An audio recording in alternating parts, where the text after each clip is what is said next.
Hello guys, आपका मेरे channel smart study में स्वागत है। आज हम शिक्षा निदेशालय की तरफ से दी जाने वाली कार्यपत्रक नंबर 10 करेंगे, जो कि क्लास 8th की है और विषय है विज्ञान। ये वर्कशीट 19 अगस्त 2021 की है। तो आइए शुरू करते हैं आज की वर्कशीट शुरू करने से पहले बच्चे प्लीज़ मेरे चैनल को सब्सक्राइब कर दीजिए। तो आइए देखते हैं आज की वर्कशीट। बच्चों, अब तक आप जान चुके हैं कि सूक्ष्म जीव बहुत छोटे होते हैं, जिन्हें हम अपनी आंखों के से बिना सूक्ष्मदर्शी के नहीं देख सकते। बेटा, हम ये जो सूक्ष्म जीव के बारे में पहले भी 2-3 वर्कशीट में पढ़ चुके हैं, तो आप लोगों को अब तक तो पता चल गया होगा कि सूक्ष्म जीवों को हम अपनी आंखों से नहीं देख सकते। इन्हें देखने के लिए हमें सूक्ष्मदर्शी की ज़रूरत होती है। ये सूक्ष्म जीव एक संक्रमित व्यक्ति से दूसरे स्वस्थ व्यक्ति के पास हवा, पानी, सांस या संपर्क द्वारा जाते हैं। ये सूक्ष्म जीव क्या करते हैं बेटा? एक संक्रमित व्यक्ति से, जो बीमार है, उससे दूसरे स्वस्थ व्यक्ति में हवा, पानी, सांस या संपर्क के द्वारा जाते हैं। आज हम मानव और पशुओं में सूक्ष्म जीव के कारण होने वाली बीमारियों के बारे में जानेंगे। बेटा, पिछली वर्कशीट में हमने देखा था कि सूक्ष्म जीव हमारे लिए उपयोगी भी होते हैं। हमने ये देखा था कि लैक्टोबैसिलस से क्या बनता है, सूक्ष्म जीव से दही बनता है। इसके अलावा हमने कई एग्जाम्पल्स और भी लिए थे, और इसके अलावा हमने ये भी जाना था कि सूक्ष्म जीव हमारे लिए किस तरह हानिकारक है। तो आज उसी को ही कंटिन्यू करते हुए हम आगे देखते हैं। मानव में सूक्ष्म जीवों द्वारा होने वाली बीमारियां। अब देखो, सूक्ष्म जीव क्या करते हैं? मनुष्य को या मानव के लिए क्या होते हैं? बहुत सारी बीमारियों का कारण बनते हैं। तो आइए देखते हैं। हमने सूक्ष्म जीवों के विभिन्न प्रकार भी देखे थे, जैसे कि प्रोटोजोआ, जीवाणु और वायरस। तो देखते हैं कि प्रोटोजोआ द्वारा कौन सी बीमारी होती है। बेटा, प्रोटोजोआ द्वारा मलेरिया, कौन सी बीमारी? ये एक सूक्ष्म जीव का प्रकार है प्रोटोजोआ। इसके द्वारा कौन सी बीमारी होती है बेटा? मलेरिया। इसी तरह जीवाणु द्वारा देखिए कौन सी बीमारी होती है? क्षय रोग, जिसे हम टीबी भी कहते हैं। क्षय रोग, हैजा और आंत्र ज्वर, इसको क्या कहा जाता है? क्षय रोग, हैजा और आंत्र ज्वर। और इसके अलावा वायरस के द्वारा देखिए कौन कौन सी बीमारी होती है? पोलियो, खसरा, हेपेटाइटिस ए और चेचक। ये सारी बीमारियां हैं जो हमें सूक्ष्म जीवों द्वारा होती है। तो बेटा, आप अपनी वर्कशीट में इन सब सूक्ष्म जीवों, जो ये पूरा चार्ट है, ये एक चार्ट बना लेंगे, क्योंकि ये चार्ट बहुत इंपॉर्टेंट है बेटा। इससे बहुत सारे क्वेश्चन आपकी वर्कशीट में या आपके एग्जाम में इससे बहुत ज़्यादा क्वेश्चन यहाँ से आते हैं। तो आइए देखते हैं बेटा क्या आगे दिया गया है वर्कशीट में। बीमारियों से बचाव के उपाय। अब इन बीमारियों से बचाव के क्या क्या उपाय हैं? तो देखिए, अपने आसपास सफाई रखें और खुले में शौच न करें। तो बेटा देखो, फर्स्ट तो है कि अपने अगर आसपास सफाई होगी तो वहाँ सूक्ष्म जीव नहीं बनेंगे, और अगर सूक्ष्म जीव नहीं बनेंगे तो हम स्वस्थ रह सकते हैं। तो फर्स्ट क्या है? अपने आसपास सफाई करना है और खुले में शौच नहीं करनी है। नेक्स्ट देखिए, खाना खाने से पहले और खाना खाने के बाद हाथ धोएं। तो बेटा, ये तो देखिए बहुत ज़्यादा ज़रूरी है कि हमें खाना खाने से पहले और खाना खाने के बाद हमेशा क्या करना है? हाथों को बहुत अच्छे से धोना है। पानी को अपने आसपास इकट्ठा न होने दे। पानी को बेटा इकट्ठा नहीं होने देंगे। देखो, आपको पता है कि मलेरिया और डेंगू ऐसी बीमारियां जो मच्छरों द्वारा होती है, या जैसे कि आपने देखा कि प्रोटोजोआ द्वारा हो रही है। हमने देखा ना, मलेरिया किसके द्वारा होती है बेटा? प्रोटोजोआ, सूक्ष्म जीव द्वारा, लेकिन इसका वाहक होता है मच्छर। तो अगर पानी आसपास गंदा पानी इकट्ठा होता है तो वहां पे मच्छर पनपते हैं, और इन मच्छर में क्या होता है? प्रोटोजोआ, सूक्ष्म जीव होता है, जो कि क्या करता है? हमें बीमार करता है। तो इसीलिए आसपास कहीं पानी इकट्ठा नहीं होने देना चाहिए। बच्चों को समय समय पर टीका लगवाएं। अब देखो, वैक्सीनेशन होता है, तो जो जो एज वाइज टीके दिए जाते हैं, तो बच्चों को समय समय पर टीका लगवाते रहना चाहिए। खांसते समय मुंह पर रुमाल रखें।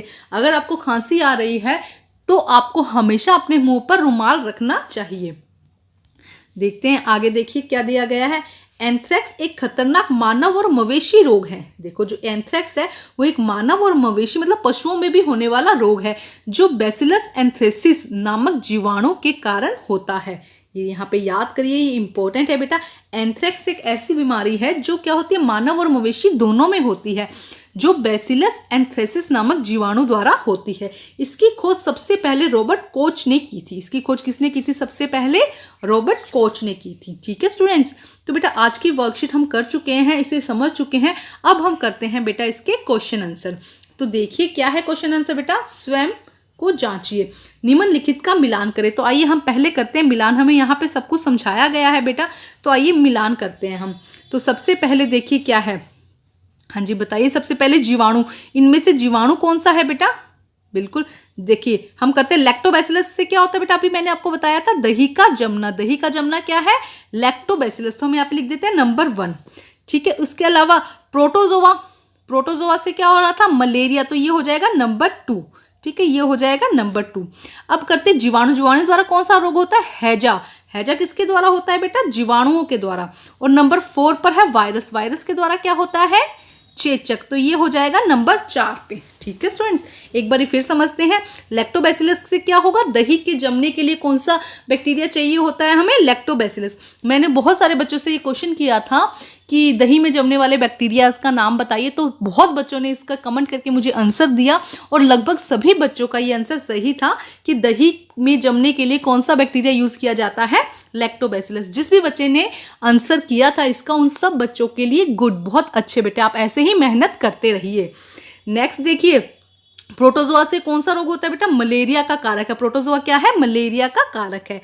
नेक्स्ट देखिए, जीवाणु क्या है, हैजा का कारक। जीवाणु क्या है, हैजा का कारक। और वायरस का क्या है, चेचक का कारक। चेचक का कारक। ठीक है स्टूडेंट, तो आप मिलान कर लीजिएगा अपनी नोटबुक में। नेक्स्ट देखिए, मलेरिया से बचने के कोई 2 तरीके बताइए। मलेरिया से बचने के बेटा 2 तरीके। एक तो देखो, अपने आसपास पानी को इकट्ठा ना होने दें। ठीक है, फर्स्ट तो ये हो गया। और ये सेकंड में हम ये लिख सकते हैं कि हमें पूरे स्लीव्स के कपड़े, मतलब जिससे ऐसे कपड़े पहने जिससे हमारा सारा शरीर क्या हो, ढका रहे। ऐसे कपड़े पहने जिससे हमारा सारा शरीर क्या हो, ढका रहे। घर के आसपास कहीं पानी ना जमा होने दें और घर की सफाई हो करते रहें। देखिए, अपने आसपास सफाई रखें, घर के आसपास पानी ना इकट्ठा होने दें। तो बेटा ये है दूसरे का आंसर। और यहाँ पे लिख भी सकते हैं हम, तीसरा पॉइंट भी लिख सकते हैं कि पूरे शरीर को ढक कर रखें। पूरे शरीर को ढक कर रखें। देखो 3 पॉइंट मिल गए बेटा, हम 3 पॉइंट लिख सकते हैं। पूरे शरीर को ढक कर रखें। ठीक है, ये हो गया हमारा तीसरा पॉइंट। फर्स्ट क्या हुआ, पानी को आसपास इकट्ठा न होने दें, अपने आसपास सफाई रखें और पूरे शरीर को ढक कर रखें। अगर आप कहीं बाहर जा रहे हैं तो फुल स्लीव्स के कपड़े पहने, जिससे कि क्या हो, मच्छर आपको काट ना सके। ठीक है स्टूडेंट्स, हो गए हमारे 3 पॉइंट। अब हम करते हैं नेक्स्ट क्वेश्चन। देखिए बेटा, देखिए नेक्स्ट क्वेश्चन क्या है, मानव में बैक्टीरिया और वायरस से फैलने वाली 3 बीमारियों के नाम बताइए। तो देखो बेटा, यहाँ पे बहुत अच्छे से आंसर दिया गया है। मानव में 3 बीमारियां जीवाणुओं द्वारा होती है, क्षय रोग, हैजा और आंत्रशूल। पहले आप ये लिख देंगे जीवाणुओं से होने वाली बीमारियां, फिर वायरस से होने वाली बीमारियां, पोलियो, खसरा, हेपेटाइटिस ए और चेचक। तो ये आपका हो जाएगा बेटा 4th क्वेश्चन का आंसर। ये हो जाएगा आपका बेटा 3rd क्वेश्चन का आंसर। शायद देखते हैं, हाँ जी बेटा 3rd क्वेश्चन का आंसर हो जाएगा आपका ये ना। एक बार फिर समझा देती हूँ। देखिए, आपको सिर्फ ऐसे ही लिखना है कि जीवाणु से होने वाली बीमारियां, तो क्षय रोग, हैजा और आंत्रज्वर। वायरस से होने वाली बीमारियां, पोलियो, खसरा, हेपेटाइटिस ए और चेचक। अब हम करते हैं नेक्स्ट क्वेश्चन। बेटा देखिए क्या दिया गया है नेक्स्ट क्वेश्चन। पूरी दुनिया एक महामारी से पीड़ित है, उस महामारी का नाम और सूक्ष्म जीवी का नाम बताइए जिसके द्वारा यह फैला है। इसे रोकने के कुछ तरीकों का उल्लेख करें। तो बेटा आप लोगों को पता है अभी कौन सी बीमारी फैली हुई है, हाँ जी बताइए, कोविड-19 है ना। और ये किसके द्वारा फैली गई है, कोरोना वायरस के थ्रू। ये आप सबको पता है। इससे रोकने के क्या क्या तरीके हैं, तो सबसे आसान बेटा यही है कि बार बार अपने हाथ धोते रहें, मुंह पर मास्क लगा के रखें, बार बार हाथ को सैनिटाइज करें, या इसके अलावा 2 गज की दूरी ज़रूर बना के रखें। अगर कहीं बाहर जा रहे हैं तो आपको क्या करना है, दूरी ज़रूर बनाकर रखनी है। तो आइए करते हैं इसका आंसर बेटा हम। तो आइए करते हैं स्टूडेंट इसका आंसर। दुनिया आजकल कोविड-19 से पीड़ित है और यह कोरोना वायरस SARS-CoV-2 वायरस, इसे ये भी कहते हैं बेटा, और इजी लैंग्वेज में कोरोना वायरस के द्वारा होता है। इससे सावधानी के लिए निम्न उपाय करने चाहिए। घर से बाहर निकलते समय मुंह पर मास्क लगाना चाहिए, हाथों को बार बार धोना चाहिए, दूसरों से दूरी बनाकर रखनी चाहिए और अपने हाथों को बार बार सैनिटाइज करना चाहिए। तो ये उपाय बेटा आप सबको पता है, आप अपनी वर्कशीट में कर लीजिएगा। अब हम करते हैं नेक्स्ट क्वेश्चन बेटा। अब करते हैं स्टूडेंट हम next question, last question, question number 5। ऐसे रोग का नाम बताइए जो मानव और मवेशी दोनों में होता है। तो बेटा एंथ्रेक्स एक खतरनाक मानव और मवेशी रोग है। तो आप पूरा ही लिख दीजिए, जो बैसिलस एंथ्रेसिस नामक जीवाणु के कारण होता है। तो क्या आंसर हो जाएगा बेटा, एंथ्रेक्स एक। इसका आंसर क्या हो जाएगा बेटा, एंथ्रेक्स एक ऐसी बीमारी है जो मानव और मवेशी दोनों में ही होती है। तो बेटा आज की आपकी वर्कशीट कंप्लीट होती है। वर्कशीट कंप्लीट करके अपने टीचर से चेक कराइए और प्लीज़ मेरे चैनल को लाइक कीजिए, सब्सक्राइब कीजिए और शेयर कीजिए। Thank you students.